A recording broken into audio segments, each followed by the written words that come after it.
Avec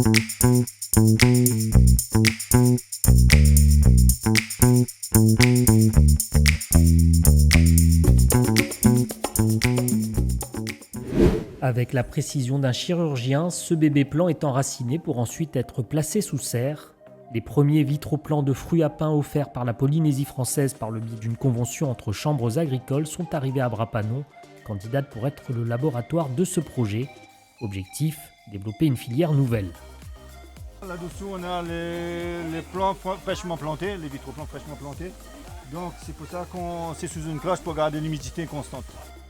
Ceux-ci deviendront des arbres à pain dont les fruits seront récoltés d'ici 3 ans. La troisième année, on ne va pas avoir beaucoup de fruits à pain, puisqu'un arbre commence à entrer en croisière au bout de 5-6 ans. Donc ce sera au bout de 5-6 ans où il va y avoir le plus de fruits. Donc il faut compter à peu près 150 fruits par arbre. Si on fait le calcul, si on gagne 2000 plants, ça va autour de 375 tonnes de fruits à pain. Cette variété appelée rarée offre des fruits plus gros que ceux cultivés dans les courts pays, avec moins de graines pour une mise en production plus rapide et plus simple pour la transformation. Déjà, il y a tous les agriculteurs qui font partie du collectif des agriculteurs de Brapanon qui ont signé une convention de partenariat avec le projet alimentaire territorial de la ville.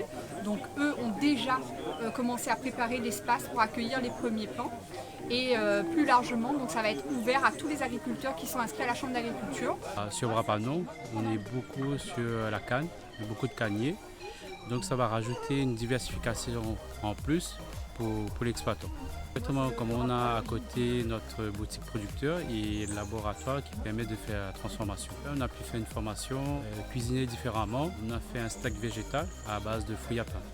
Et on a fait aussi au côté sucré, glace et aussi salé, des beignets. En cas de succès, les bases d'une voie de production locale durable seraient posées, un pas vers la souveraineté alimentaire. Vieillir, une force à partager.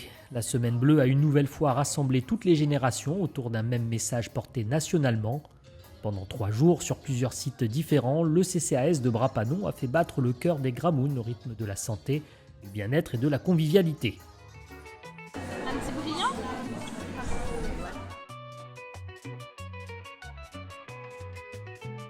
T'habites une maquillée ? Non, pas trop. On a fait massage. Là, ça fait bien. C'est agréable ? Oui, il est agréable.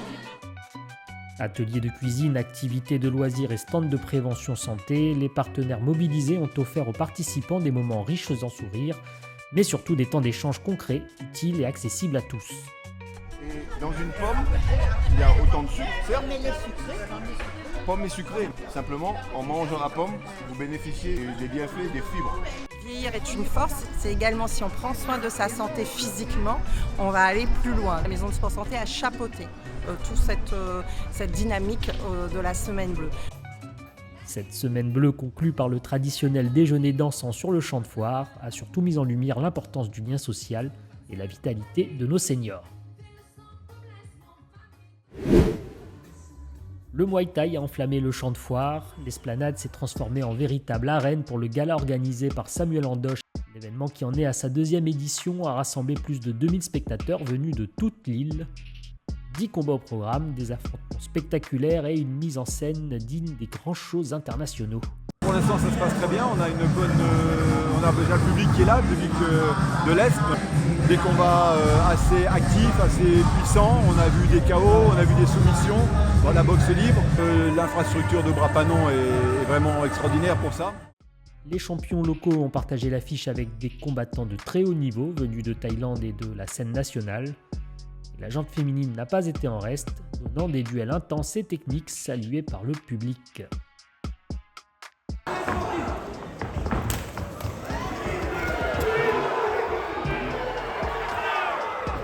Les 2 têtes d'affiche sont des légendes du Muay Thai. Ce sont des combattants pour Sayok, il a plus de 438 combats, c'est 385 victoires. Sud Sakord, c'est la même chose, c'est la même trempe. On est là sur du très très haut niveau. Ce sont tous les deux des légendes, ici à La Réunion, ensemble, mais c'est extraordinaire.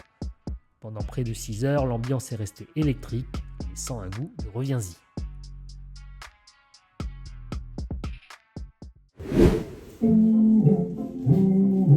Je suis le attention, cachez-vous. À la médiathèque, le loup est sorti du bois et il a entraîné les tout-petits et leurs parents dans un univers de créativité et d'ombres animées. Le spectacle proposé par l'association Carrioles Histoires le 8 octobre offrait magie, imagination et histoire à découvrir. Le genre d'animation que propose tous les mois l'espace culturel situé au centre-ville. Jeux de société, club de lecture, ateliers créatifs, les séances sont gratuites mais les places sont limitées. Pensez donc à vous inscrire pour ne pas manquer ces moments uniques. Pour connaître le programme, rendez-vous sur le site internet de la ville.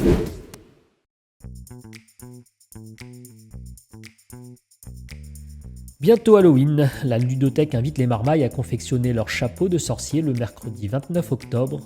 2 sessions d'1 heure sont proposées, un atelier à partir de 3 ans uniquement sur inscription. Présent sur le champ de foire en 2024, le village Est Aventure porté par la Cireste pose ses tonnelles sur les berges de la rivière des Roches les 7 et 8 novembre. La mission des stands d'animation, révéler les richesses naturelles, culturelles et humaines de l'Est à travers un tourisme vert, responsable et ouvert à tous. Il reste des places dans certaines disciplines des écoles municipales de sport. Si votre enfant est âgé entre 6 et 12 ans et qu'il souhaite découvrir le volley, le hand, le kickboxing ou encore la boxe anglaise les mercredis, rapprochez-vous du service des sports. C'était l'essentiel de l'actu pannonnaise. Je vous retrouve